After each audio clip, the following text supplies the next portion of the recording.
Good morning guys. সকাল সকাল আমাদের সাথে চা নিয়ে আড্ডা দেবো করে চলে গেলাম। কেমন আছো তোমরা সবাই?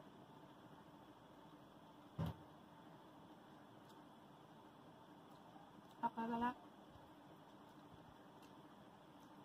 চাটা না হলে না সারাটা দিন চলা অসম্ভব।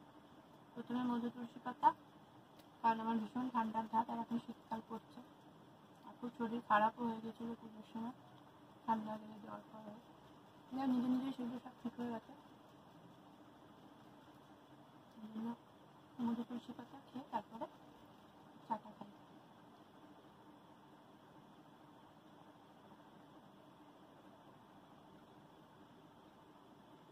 এরপরে রান্না করতে যাবো। আজকে বেশি কিছু রান্না করবো না, দেখি। মোটামুটি কোনোদিনই বেশি কিছু রান্না সেভাবে করি না, 2 কি 3টে ব্যাস। মাংস হলে হয়তো একটা কিছু ভাজা করে উচ্ছে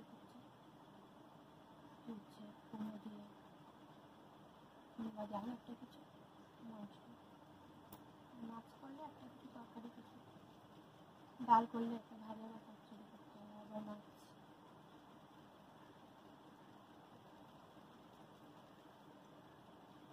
মোটামুটি বাচ্চাদের পড়াশোনা শেষ, সেই জন্য কিছুটা রিলিফ।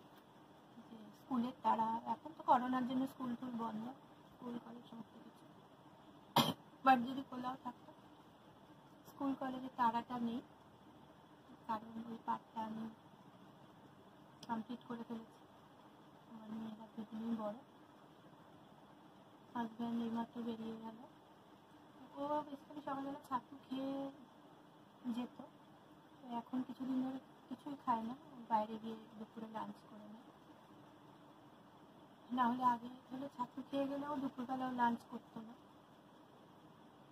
পেটটা অনেকক্ষণ খালি থাকতো। সেই রাত্রে এসে খাবার, সারাদিন প্রচুর চা খায়, অন্তত 25-30 কাপ চা খায়, ভীষণ সিগারেট খায়। কিন্তু এখন মোটামুটি বাইরে লাঞ্চটা দুপুরবেলা করে নিচ্ছে। আর আমি তো শরীরটা খারাপ হয়েছিল বলে এখন ভয়ে 15 দিন মতন বেরোচ্ছি না বাড়ি থেকে। 15 দিন হলে, কমপ্লিট হলে বেরোবো, মানে বাপের বাড়ি যেতে হবে। বাপের বাড়িতে আমার দাদা রয়েছে, আমার মা রিসেন্টলি মারা গেছে গত ডিসেম্বরের 30 তারিখে। দাদা একেবারেই একা, ও বিয়ে খাওয়া করেনি, তো ওকে দেখভাল আমি করি, তো যেতে হবে। ও কেমন আছে দেখতে। মোটামুটি জিনিসপত্র গিয়ে এরাই কেউ দিয়ে দিয়ে আসছে, আমার হাজব্যান্ড বা আমার বড় মেয়ের হাজব্যান্ড, ওরা যাচ্ছে গিয়ে দিয়ে আসছে। একটুখানি বাইরের দিকে বেরোতে পারলে তখন একটুখানি আউটডোর শুটিং, টুকটাক ছোটোখাটো জায়গাগুলো তোমাদেরকে করবো। এখন ঘুমাচ্ছে,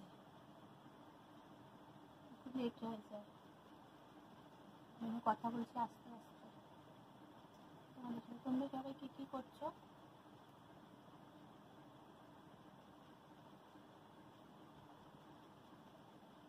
আমাদের ঠিক মতন দেখাবার মতন সেইরকমভাবে যে একটা ব্লগে সুন্দর করে দেখাবার মতন ঘর বাড়ি একদম শুনে অবস্থায় প্রথম কথা, দ্বিতীয় কথা হচ্ছে ভাঙা চোরা একদম।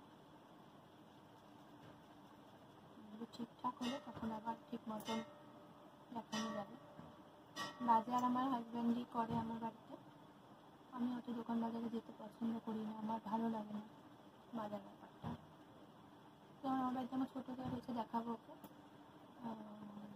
ছোটো যা, ওরও ছেলে মেয়ে বড় হয়ে গেছে, ও যেমন বাজারটা নিজেই করে।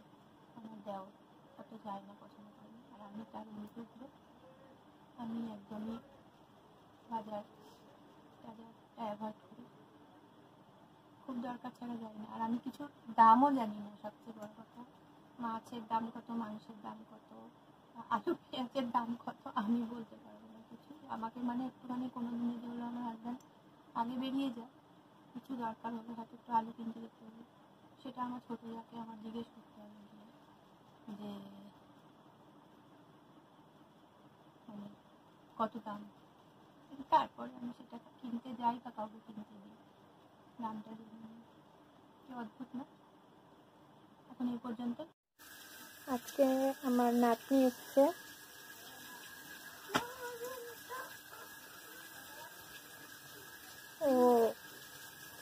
ওর মা একটু বাইরে গেছে, এই হাতের কাজ করছে বসে বসে।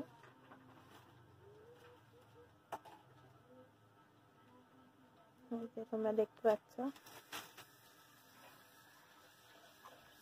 এই যে আমার হাজব্যান্ড আসলো।